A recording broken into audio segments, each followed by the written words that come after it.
இன்றைக்கி morning breakfast, lunch எல்லாமே வந்து சப்பாத்தி தாங்க. சப்பாத்தி சாப்பிட்டு ரொம்ப நாள் ஆயிடுச்சுன்னு சொல்லிட்டு அம்மாவை இன்னைக்கு ஃபுல்லாக இதே செய்ய சொல்லிட்டேன். அதான் வந்து காலைல நேரத்தில் மாவு பிணைஞ்சிட்டு இருந்தாங்க. நான் வந்து வெளியில் அப்படியே தண்ணி தெளித்து கோலம் போட்டுருந்தேன்.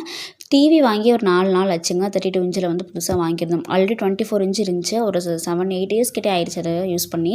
பிக்சர் கொஞ்சம் கிளாரிட்டி இல்லைன்னு சொல்லிட்டு மாற்றிட்டோம்.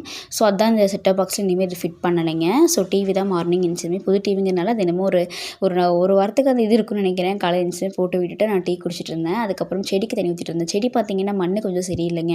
நல்லா பியூரான ஒரு செம்மண் எடுத்து போட்டு வைக்கணும். ஸோ அது வரைக்கும் காயாமல் இருக்கணுமேனு சொல்லிட்டு தண்ணி ஊற்றிட்டுருக்கேன். துளசி பார்த்திங்கன்னா நல்ல ஒரு செம்மண் கிடச்சிச்சிங்க. எடுத்து போட்டு வச்சுருந்தேன். துளசி க்ரோத்து சூப்பராக இருக்குது. மணி பிளான்ட்டு தண்ணிக்குள்ளே தான் வச்சுருக்கேன். அதோட க்ரோத்துமே செம்ம சூப்பராக இருக்குங்க. இது எல்லாமே வந்து நல்ல ஒரு செம்மண்ணில் போட்டு நீட்டாக எடுத்து வைக்கணும். மணி பிளான்ட்டு மண்ணில் போட்டு வச்சா இனிமேல் க்ரோத்தாக இருக்கும் அப்படின்னு சொல்லி சொன்னாங்க.